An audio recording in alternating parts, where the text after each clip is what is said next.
Protect your DNA. BioPQQ can promote formation of new mitochondria. Infowarsstore.com.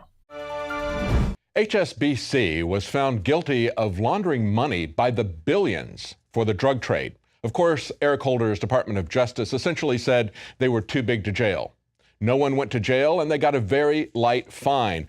But if you're a former sheriff's deputy and you launder $40 million, not billions, you will go to jail for 12 years. That's what's happening to Robert Ricardo Maldonado, 49, worked as a cash runner for drug traffickers from 2001 until November 2013.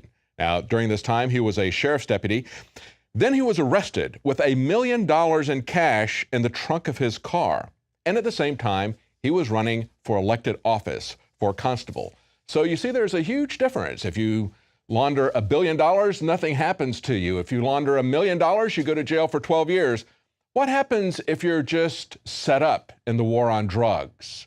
Remember that it was about a year ago that Eric Holder's Department of Justice was saying they were going to take a strong look at these mandatory minimum sentences that were being handed out to first-time offenders, sending people to jail for extremely long times. Of course, that has not happened. But let's look at what was brought to light at the time. This is an article from Think Progress, and they looked at 5 people who were serving draconian drug sentences thanks to the mandatory minimum laws. Those were the laws that were put in by the Reagan administration. Let's just look at the first one here. The man who sold his own pain pills to an informant. Now, this is a guy who was sentenced to 25 years mandatory minimum prison sentence. What did he do? Well, he sold some of his pain pills to an undercover informant who had become his friend and told him that he couldn't afford both his rent and prescription medication. So this guy, Horner, who works in a fast food restaurant, not making a lot of money, and a father, had been prescribed pain medication because of an injury when he lost an eye. Now, because he gives this guy some of his prescription pain pills, he is sent to jail for 25 years.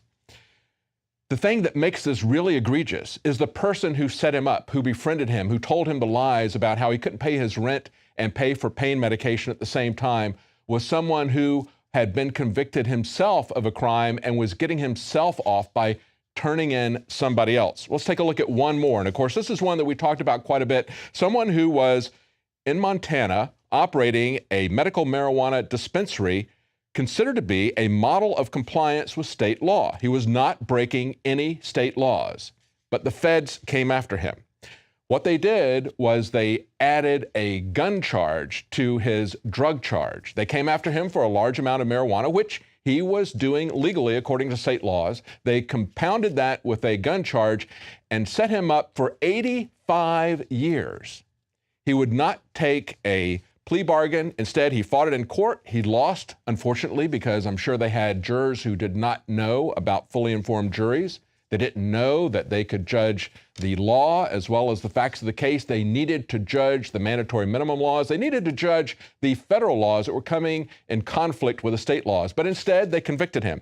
The district court judge named Christensen was so outraged, they went back to the prosecutors and said, we need to adjust this. So the prosecutors took off the weapons charge, which means that he then only went to jail for 5 years.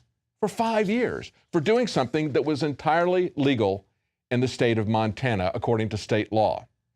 This is where we are. This is the double standard. There is no equal protection under the law. There is no sanity to our war on drugs. And of course, that's where the war on our due process, on the Fourth Amendment, on so many different aspects that we have lost our constitutional rights, that is where this all began, far before the war on drugs. And of course, it has gotten much worse because we have not addressed those unconstitutional laws. Now, of course, as I mentioned earlier in the program, Obama went to the CDC in the middle of September where he was giving us the all clear on Ebola. And at that very trip, he got onto an elevator with someone, private security, who had a gun, and the Secret Service did not know about it. That supposedly is the straw that broke the camel's back and got the director of the Secret Service fired. But there were a lot of other missteps by the Secret Service recently. The door's not locked. Inside, an officer confronts Gonzalez but is overpowered. Alarm boxes are near the front door. They're silenced because the White House staff complained they were too noisy. You see these kind of cosmetic, air quotes here, optics issues all the time. Well, we don't want to bother the president. We don't want to bother the ushers. Well, do you want to keep them alive? The director of the Secret Service has resigned. There have been multiple recent security breaches that have led up to this announcement, besides the White House fence jumper who made it well beyond the front door. It's being reported that the final straw was that an armed private contractor shared an elevator with the president at CDC headquarters. But that's not to say that the Secret Service isn't working. The Fox brothers, who produced Conrad the Constitution, were visited by the service for making a cartoon that portrays the assassination of the president. Hey Chris, was I supposed to get the Colombian hookers tonight? I can't remember.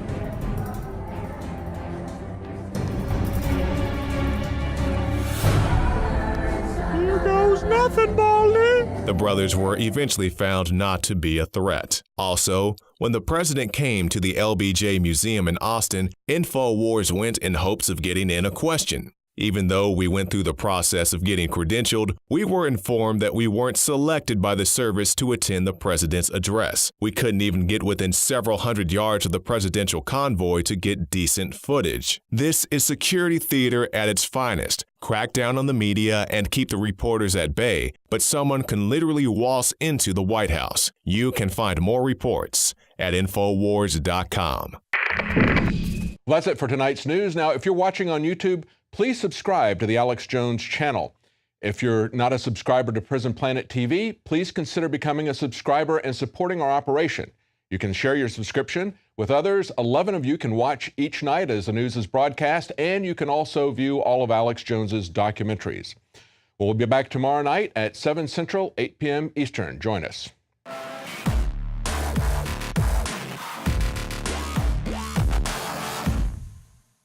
Celebrate the spirit of freedom and liberty upon which our nation was founded at InfoWarsShop.com. Molon Lave is ancient Greek for come and take it. This popular design combines both classic Greek Spartan imagery with modern M16 assault rifles. Now available in women's tees and proudly made in the USA. Celebrate the spirit of 1776 with the George Washington brass belt buckle or this incredibly sharp-looking 1776 hat. Badass. And be sure to check out the new arrivals at Infowars Life, where you can prepare your body to perform at peak levels with Survival Shield Nascent Iodine, Super Male Vitality, and Fluoride Shield.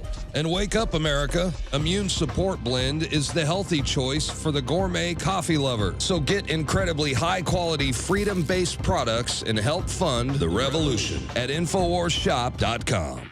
I began to get into iodine a few years ago because it was helping me and my family so much get healthy and detoxify.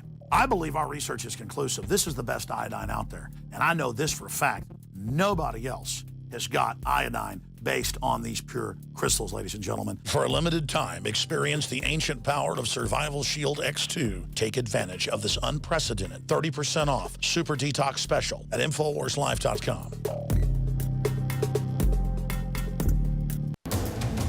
You are watching the Infowars Nightly News, which airs 7 p.m. Central at InfoWarsNews.com. Members can share their passcodes with up to 11 other people, and your support is helping us defend liberty worldwide.